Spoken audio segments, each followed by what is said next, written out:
j'ai donc ramené la partie du haut, donc la tête, et on va s'occuper donc de remonter tout ça. J'ai donc déjà tout huilé et on va directement pouvoir passer au montage. Donc première pièce à mettre, celle-ci, qui vient de ce sens, dans cette pièce-ci, donc là-dedans.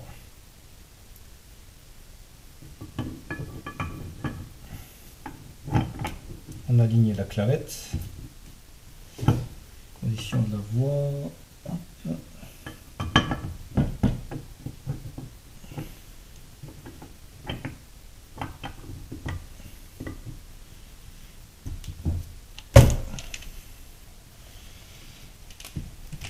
Et on met ça ensemble. Puis on serre donc notre vis de réglage, enfin notre vis de blocage.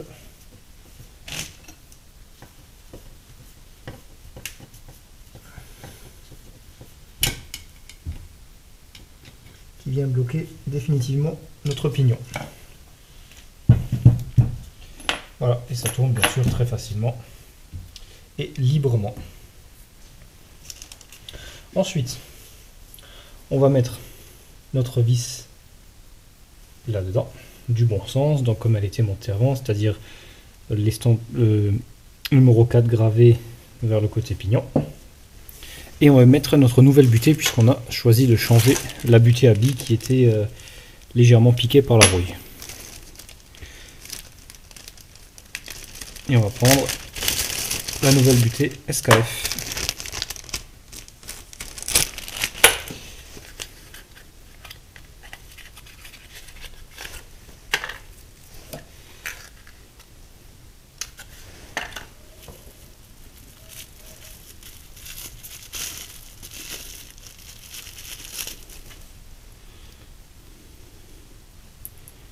Qui est vraiment parfaite et toute neuve.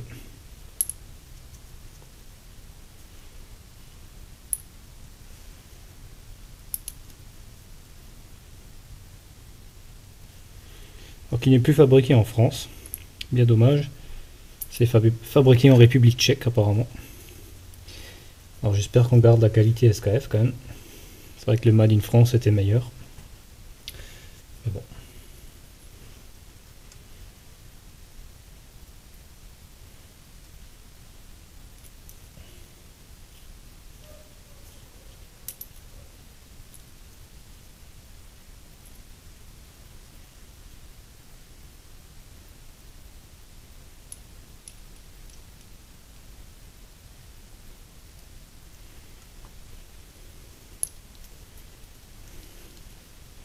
Voilà.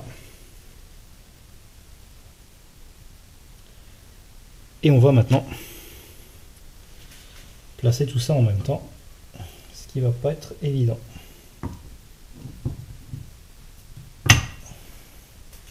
Voilà. On va mettre ça en position haute. On va voir où est notre rainure à clavette, elle est ici, et on va glisser notre arbre, qui a également été bien huilé et qui est bien nettoyé. On va le mettre du bon sens là-dedans.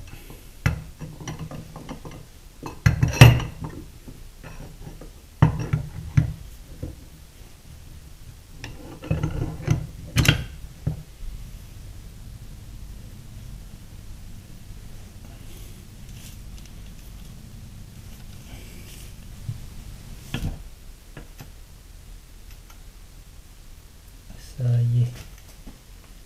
Oh, la clavette est relativement bien alignée. On va pouvoir taper l'arbre. Alors, le problème c'est qu'on ne veut pas taper contre la nouvelle butée à billes. On va voir si on peut la sortir quand même. Une butée à billes n'est pas fait pour prendre des coups de marteau.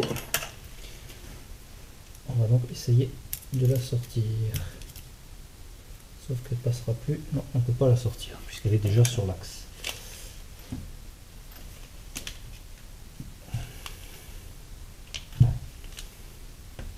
Ok.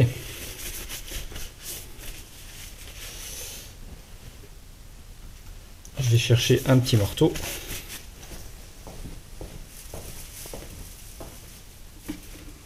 Et on va utiliser une petite cale en bois. Tout simplement pour pas que la tension se fasse sur la butée, mais sur la partie là.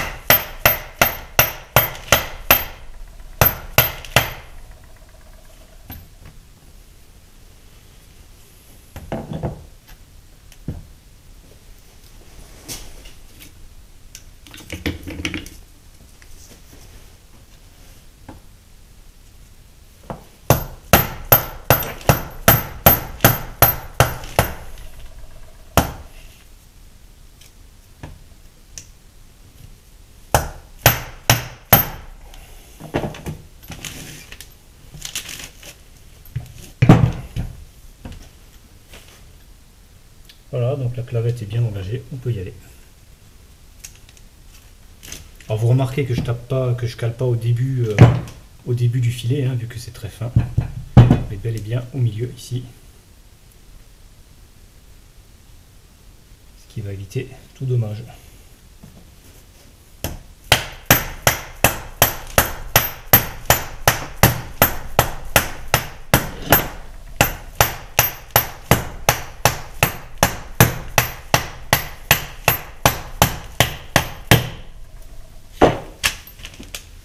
Et voilà. C'est parfaitement en place et ça tourne très très librement.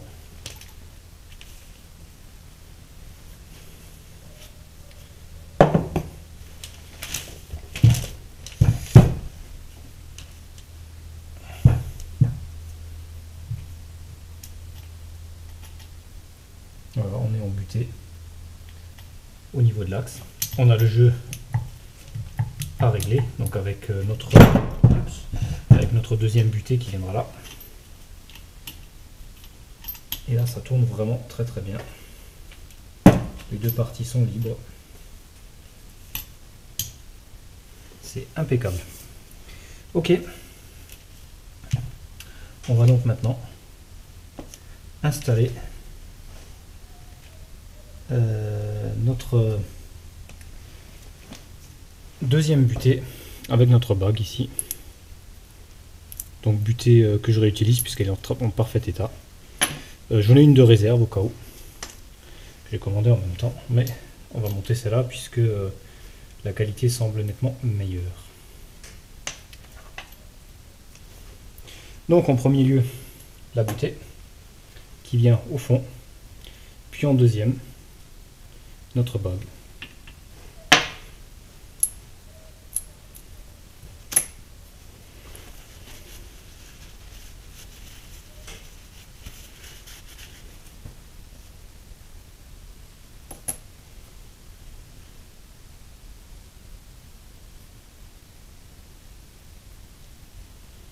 On met de l'huile.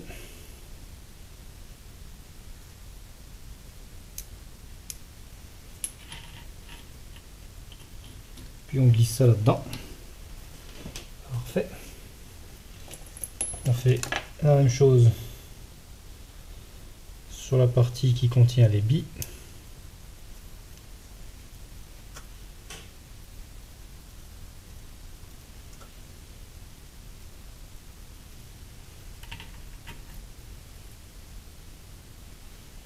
Et ensuite sur la deuxième partie.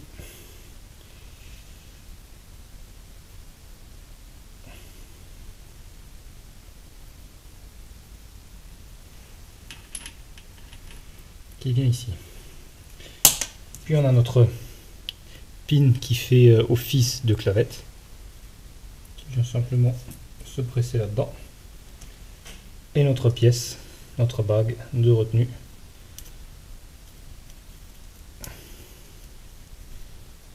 Qui vient par-dessus. Alors qu'on huile surtout pour éviter la corrosion.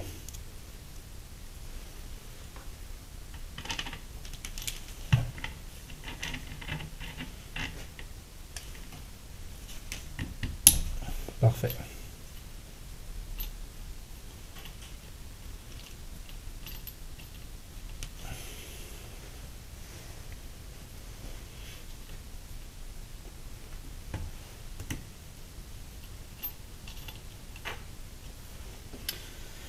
Et on va maintenant monter nos deux écrous.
C'est un peu dur sur les premiers filets.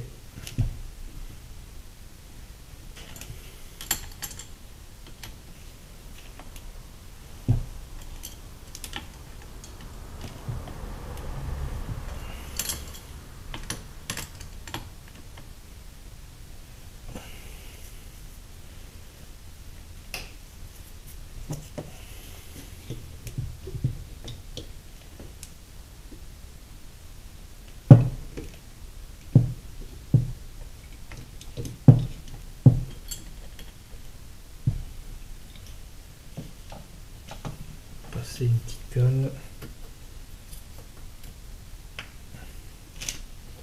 Non, ça rentre pas.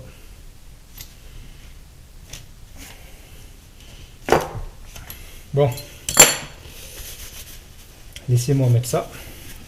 Pas mettre ça tout en vidéo puisque pour un certain temps je vais aller chercher un petit bout pour caler et mettre ça en place. Voilà, j'ai donc mis cet écrou récalcitrant.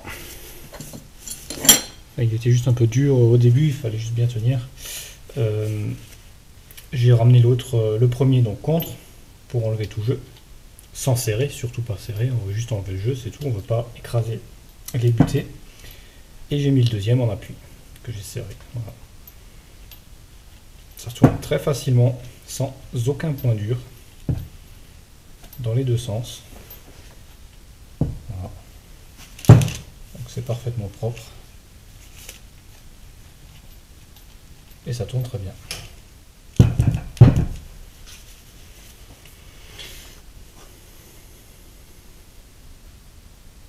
Donc on va pouvoir encore graisser, plutôt huiler la partie là. Et on va faire ça après, puisqu'on va maintenant s'occuper de la partie du haut, ici. Hop. On va mettre ça de l'autre sens.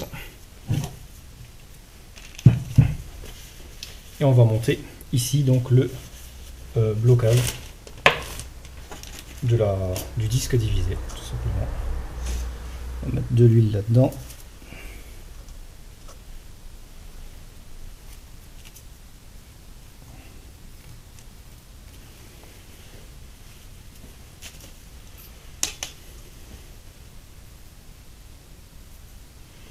On huile bien notre axe.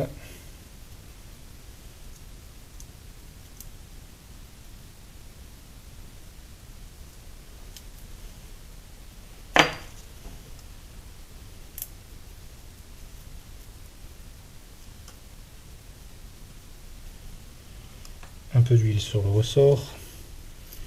On met tout ça là-dedans.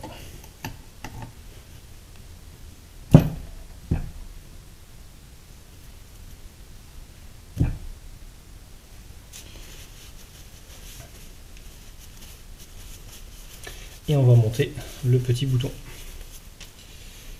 ici.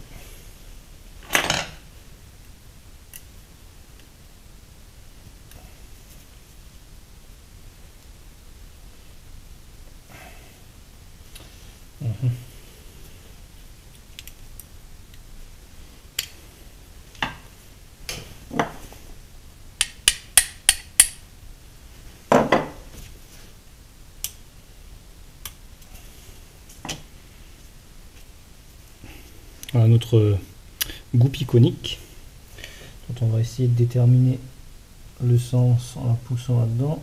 Ça peut être ça. Si. Elle vient de ce sens. Ok. Et ici, elle était donc de ce sens. Donc ça vient comme ça.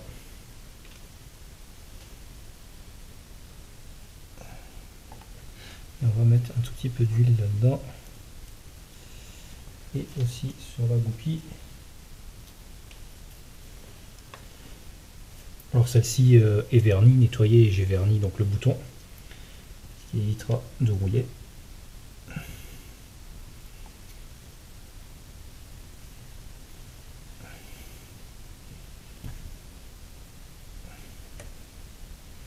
C'est pas évident à remettre en place.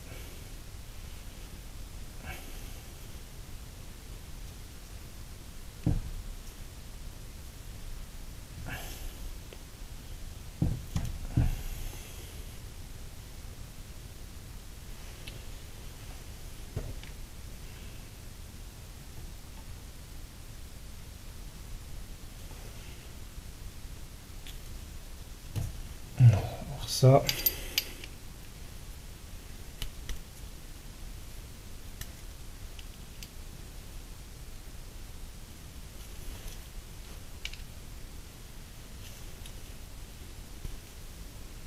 bon, laissez-moi voir ce qui va pas.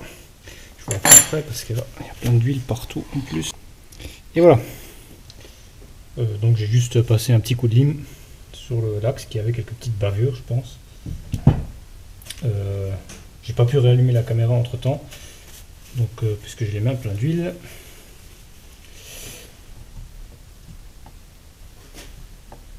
Et ça fonctionne parfaitement. Voilà, donc dans les deux positions, hop, c'est engrainé. Parfait.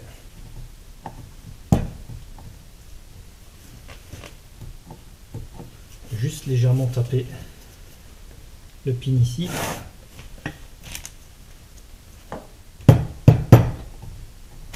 Voilà, c'est beaucoup mieux. Ça rentre librement dedans.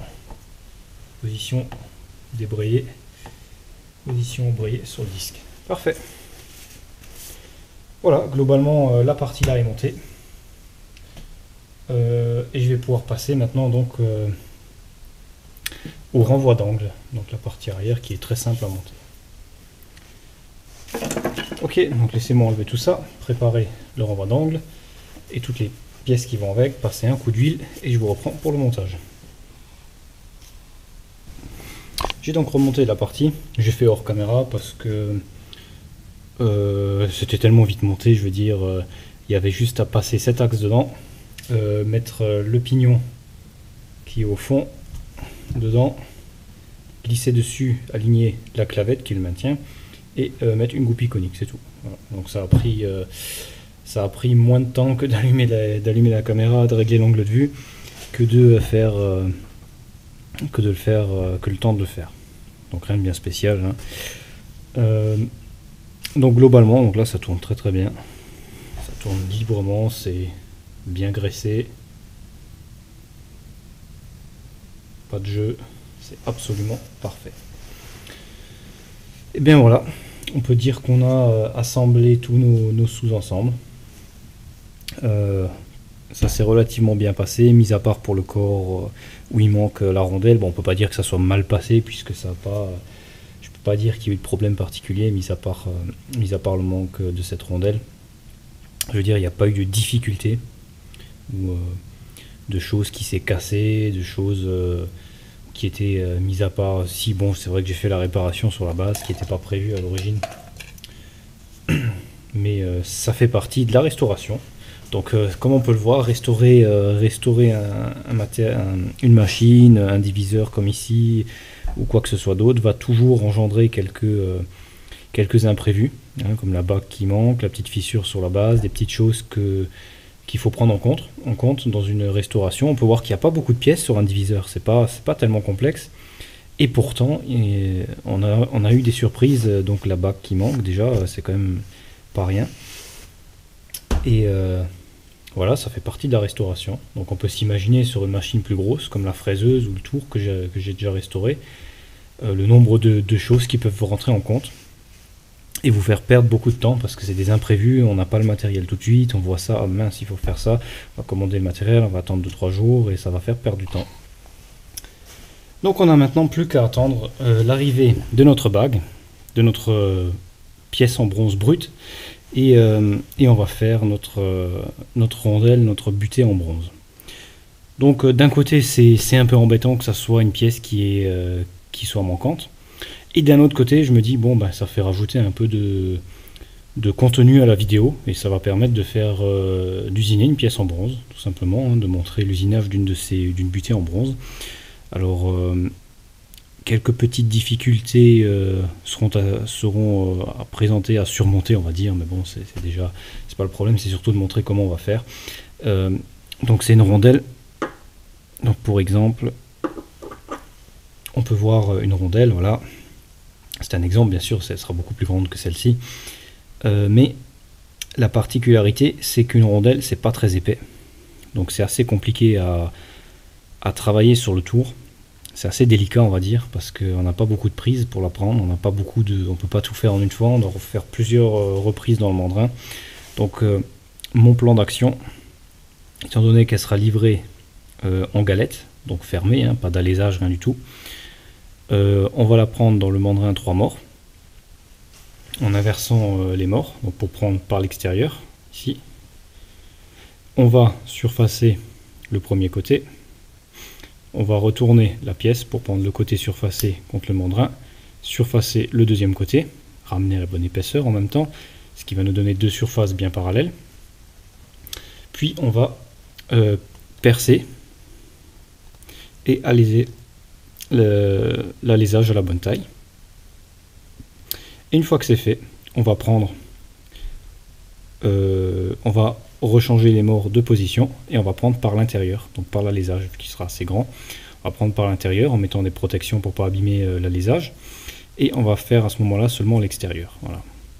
Et ensuite viendra les rainures de graissage. Donc sur la bague d'origine, il y a 3 rainures en demi rond, donc arrondi, qu'on va devoir faire également, donc des deux côtés. 3 rainures qui seront faites à la fraise avec simplement une petite fraise à bout sphérique, tout simplement, et sur plateau diviseur, enfin sur plateau rotatif. Voilà, ça sera le projet buté en bronze, donc qui sera en même temps dans la restauration du diviseur. Voilà, on passera aussi il faudra aussi démonter de nouveau, je pense, la broche, parce que je pense pas que je pourrais mesurer les diamètres par l'intérieur. Il faudra probablement la sortir, donc ça je ferai ça hors caméra, hein, vu que vous avez déjà vu comment ça fonctionne. Et dans l'ensemble, c'est tout pour l'instant. Voilà, donc on se retrouve dès que ma pièce de bronze est arrivée. Bon, j'ai donc sorti la couronne, démonté la broche, tout ça. Et on va devoir maintenant mesurer l'intérieur. Alors j'ai aussi reçu ma belle petite pièce en bronze, donc pour refaire la rondelle, certes un peu grand, mais c'est la plus petite que j'ai trouvée, donc qui est le plus proche des dimensions d'origine, bien que beaucoup trop épaisse et un peu plus grand en diamètre. On va devoir utiliser cette chute là. Donc on va maintenant devoir donc mesurer. Alors non pas pour l'instant, on n'est pas sur la rondelle en bronze, la butée en bronze, on est sur la couronne, parce que ce qui se passe, c'est que j'ai dû rectifier le cône, donc la partie du palier, ici, cette partie-là a été rectifiée pour avoir un contact complet à l'intérieur tout autour, parce qu'au début on n'avait quasiment aucun point de contact, donc dû à l'usure et probablement à la mauvaise utilisation vu le manque de la butée. Donc on a maintenant une surface de contact importante sur tout le palier, mais en faisant ça, étant donné que c'est conique et qu'on a réduit donc du coup le diamètre du cône par rectification, notre broche est avancée, est plus avancée qu'avant, donc elle dépasse plus ici à l'extérieur. À l'extérieur, ça n'a pas d'importance, mais à l'intérieur, on a un problème, puisque notre couronne a une certaine épaisseur, cette partie-là touche l'intérieur au fond, donc l'avant, la partie lisse à l'avant, et frotte dessus avant que le cône soit en contact. Donc c'est-à-dire qu'on n'a pas un bon contact au niveau du cône et qu'on a déjà un contact ici. Donc cette surface, donc ici, cette surface-là est en contact avec l'intérieur avant que le cône soit en contact avec le corps. Je vais montrer ça un peu plus en détail. Voilà, donc on peut voir ici, ça comme il faut. Notre couronne vient entre le corps ici et la pièce ici, enfin donc la broche. Ça c'est fixe à la broche, ça c'est le corps. Donc la largeur ici, une fois le cône complètement dedans, est plus petite que l'épaisseur ici, donc du palier de la partie là à la partie là. Donc forcément quand on va mettre ça dedans, on n'arrivera pas à le rentrer entièrement, étant donné qu'il va plus profondément dedans. Donc on va mesurer la distance qu'on a de disponible de là à là quand notre broche est complètement dedans, et voir quelle est l'épaisseur ici pour voir la différence. Et on devra ensuite passer autour une très légère passe sur l'avant, qui permettra simplement de corriger ce problème.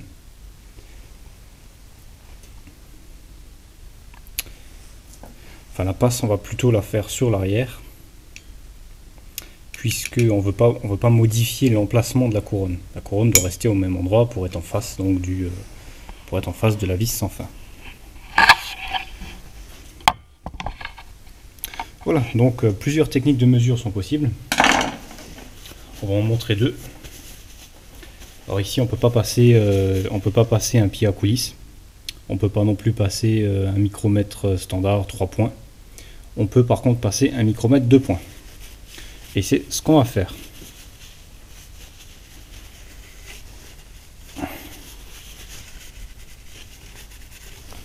Donc bien sûr j'ai enlevé l'huile, j'ai bien nettoyé.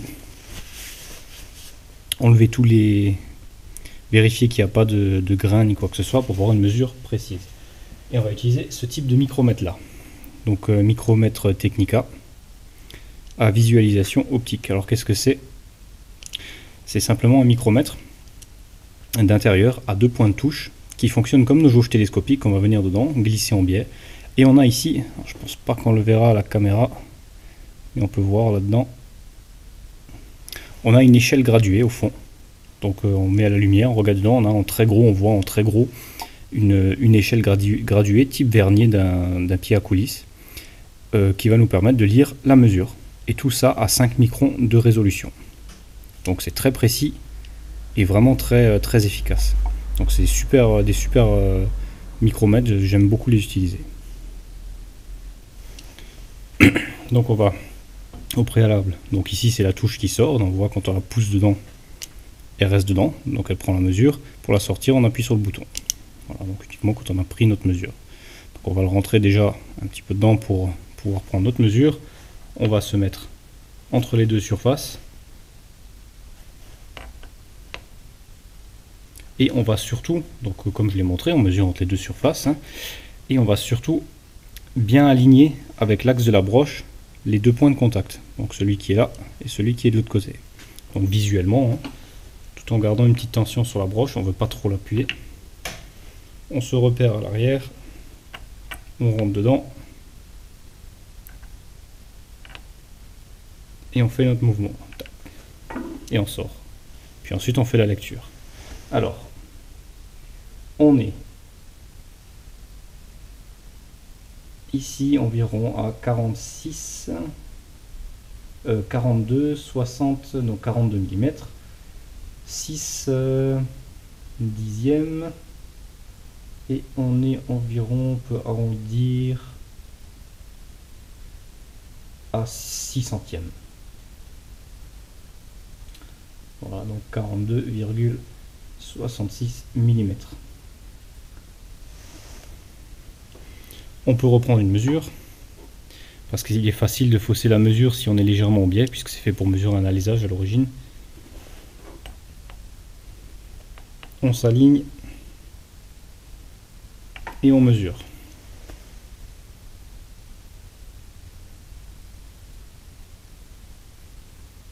Voilà, donc on est globalement à la même, à 1 ou 2 microns, on est à la même mesure. Donc on peut valider 42,66 mm. Donc 42, 6 dixièmes et 6 centièmes. C'est ce qu'on lit sur l'échelle.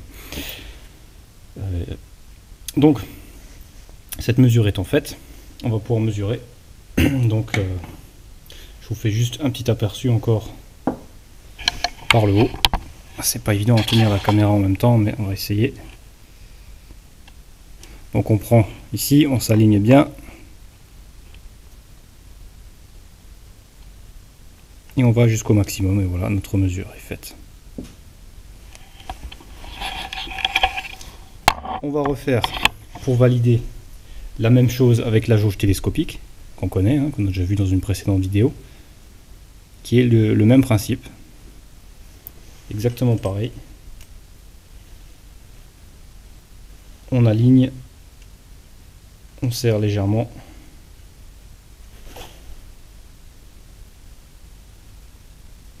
Et on mesure. Voilà. Et là on va venir avec le micromètre standard mesurer l'extérieur. Donc je vais le ramener à la bonne taille. Alors on ne fait jamais tourner un micromètre comme ça pour le ramener à la bonne taille. On le secoue pas et le balance pour le tourner. On le tourne comme ça, ou à la limite on peut le coulisser le long de la main, tout simplement. Ou même du bras si vous voulez aller plus vite. Mais en aucun cas on le balance, quoi.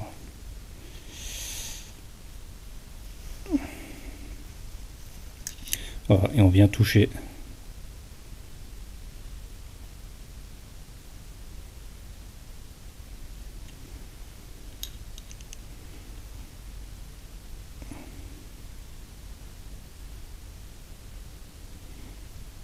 Alors le tout c'est d'avoir vraiment le feeling pour sentir à peu près la même dureté. Et on va voir notre mesure. Voilà, et puis on est effectivement à peu près donc à 42,66. Pas si on le voit ici. Donc légèrement au-dessus de 66, comme ce que je voyais dans le micromètre d'intérieur.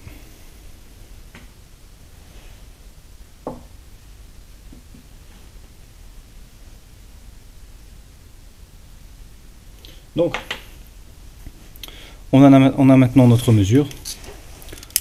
On va noter tout ça.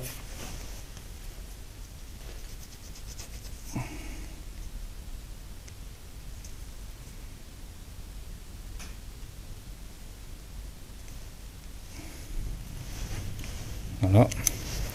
Et on va tout simplement mesurer au micromètre l'épaisseur de notre couronne. On l'essuie.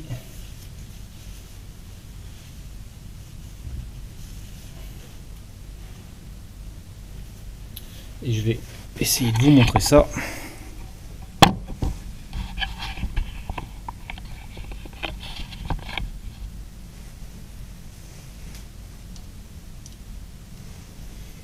Donc fonctionnement très simple.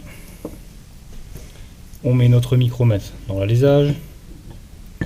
Je vais prendre ça de l'autre sens parce que je suis pas gaucher. Donc on va faire ça comme ça. On peut déjà voir comme il est réglé, il passe pas. Donc vu qu'on est sur la mesure d'avant, il devrait passer. Donc ouvrir et mesurer.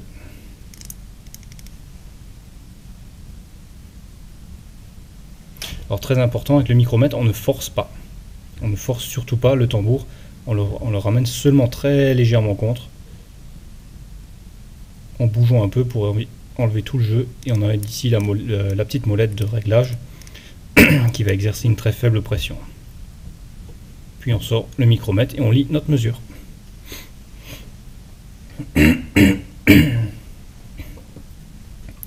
Et on peut voir qu'on est à 43,05, donc 43 mm et 5 centièmes.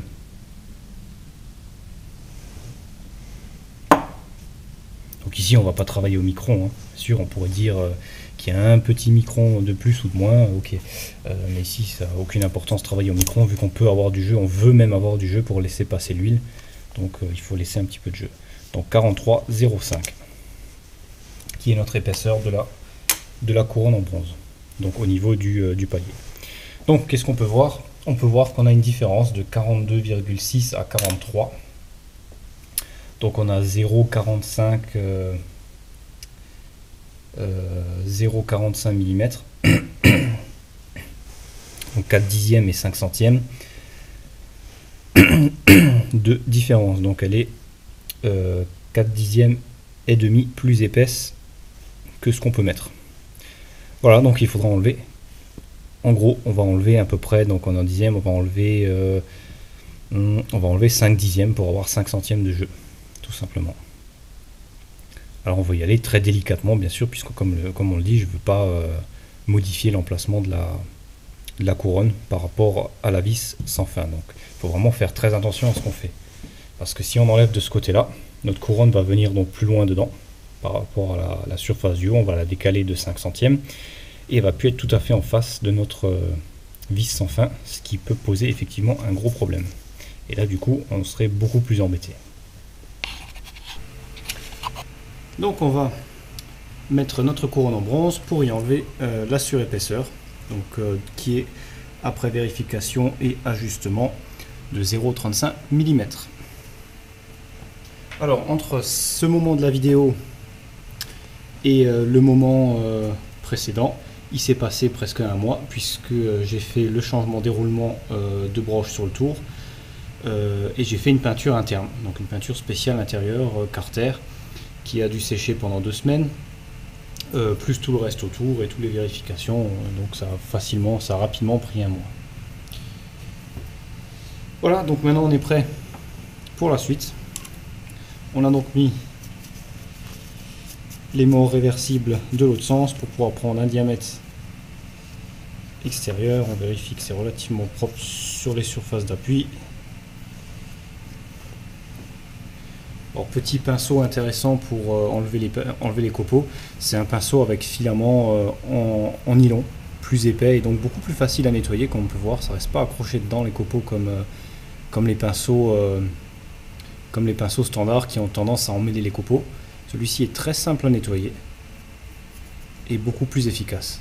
Alors c'est les moins chers qu'on trouve en grande surface et qui sont, bon là il est déjà utilisé, ils sont tout blancs, vraiment blanc vif, un blanc vraiment éclatant, on ne peut pas les louper. Et ils sont parfaits pour les copeaux et je dirais beaucoup mieux qu'un pinceau standard.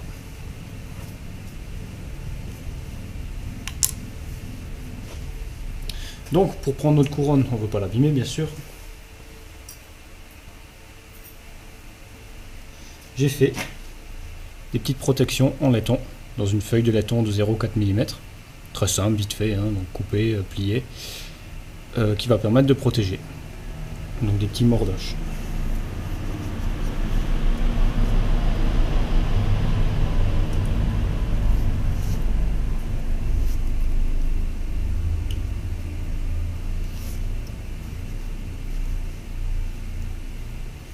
Et on va venir mettre notre couronne.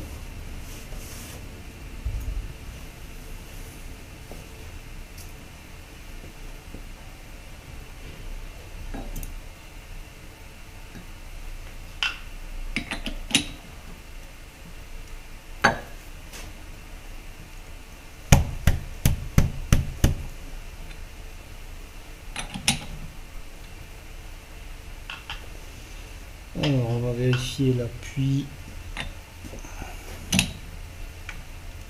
Parce qu'on veut un appui le plus régulier possible.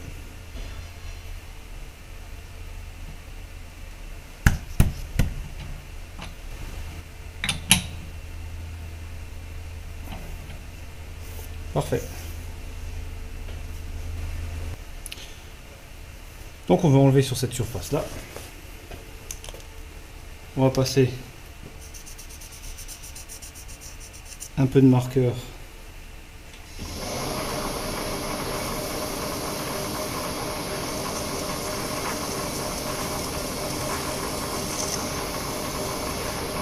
dessus. Parce qu'on veut vraiment pas aller trop profond, on veut vraiment prendre la surface très légèrement. Quand on va seulement commencer à frotter, on sera à 0 et on pourra rentrer de notre dimension. Très facile.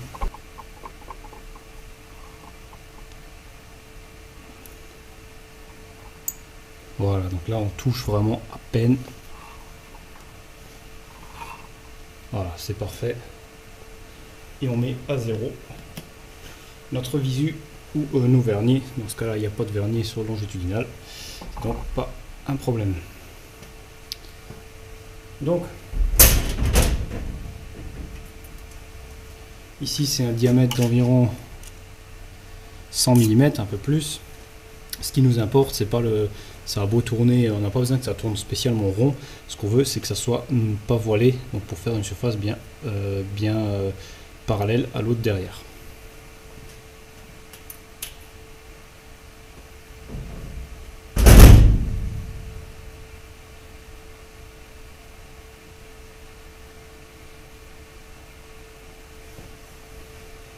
Alors comme c'est du laiton, du bronze, il va falloir des vitesses assez élevées de rotation. Et on va donc faire notre passe. On vérifie que tout est bien en place, c'est parfait.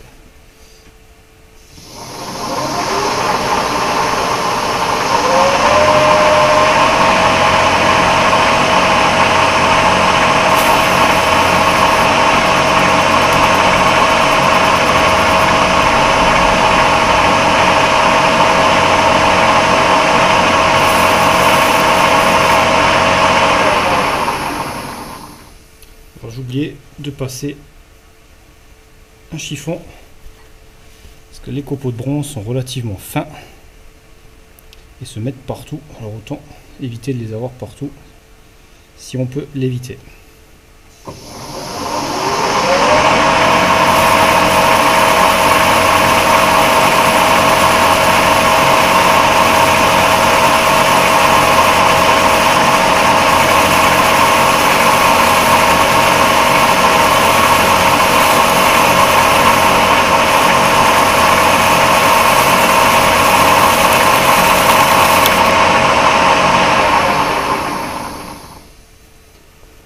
Voilà, la surface est pas mal.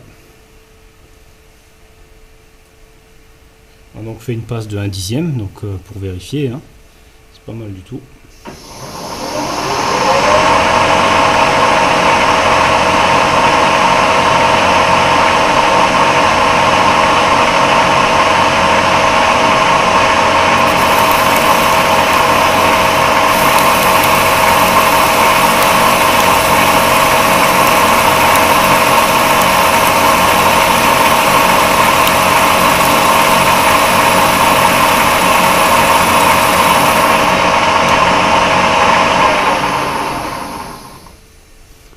Parfait. On va donc faire notre dernière passe.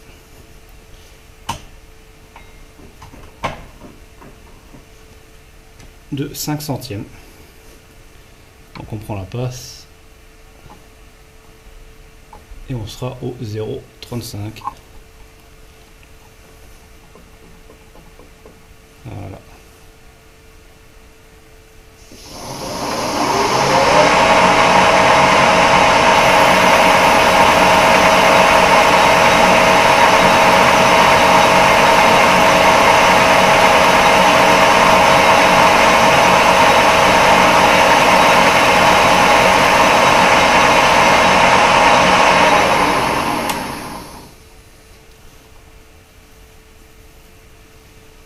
Voilà, on va donc mesurer notre épaisseur.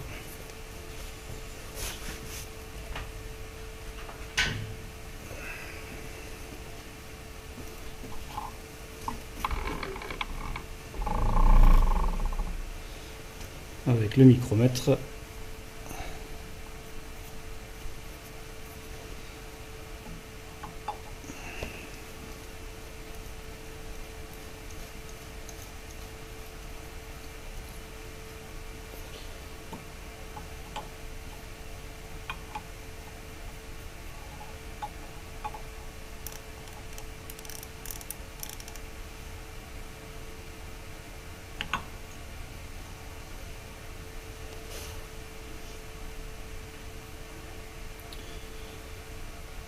Donc on est bien à notre dimension.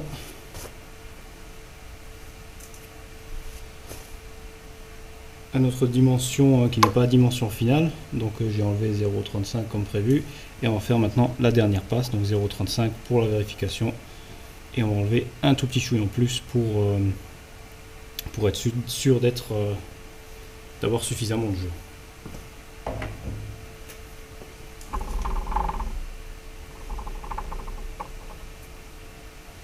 On vérifie que la plaquette est toujours en bon état, c'est parfait. Et on fait notre petite passe de l'autre sens à bonne taille. Donc on va venir, hop.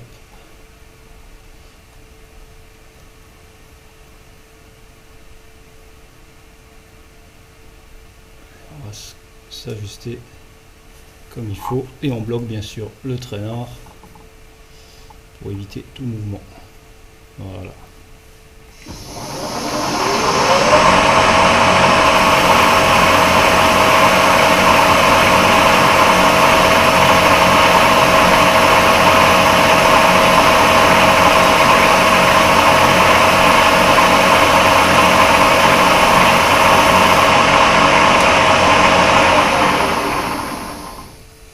Parfait.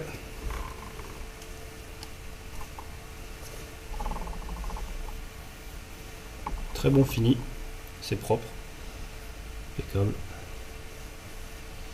On va donc reprendre la mesure pour voir si on est bien à la taille qu'on avait prévu initialement, qui devrait être de 42,70.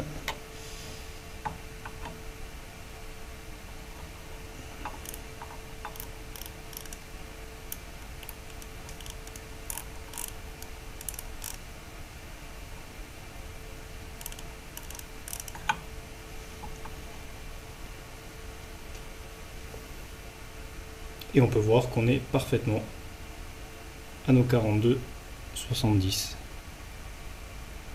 Si on le voit bien là-dessus,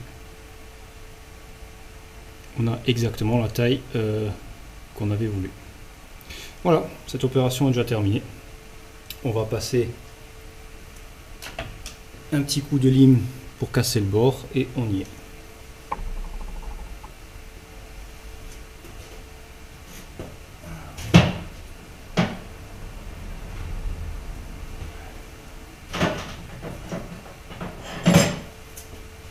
Notre lime.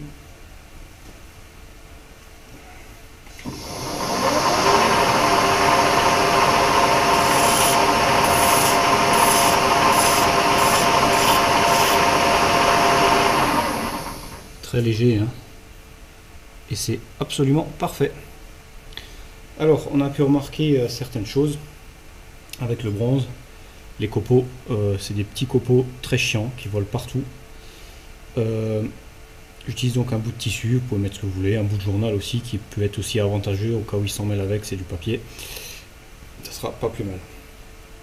Alors c'est une plaquette que j'avais jamais utilisée, ce type de forme et de géométrie spécifique aux métaux non ferreux, et qui fonctionne relativement bien, qui donne un super fini. Donc je l'avais utilisé sur l'aluminium dans la précédente vidéo, qui était vraiment pas mal. On peut voir les petits défauts de fonderie là. Rien de bien important. Et donc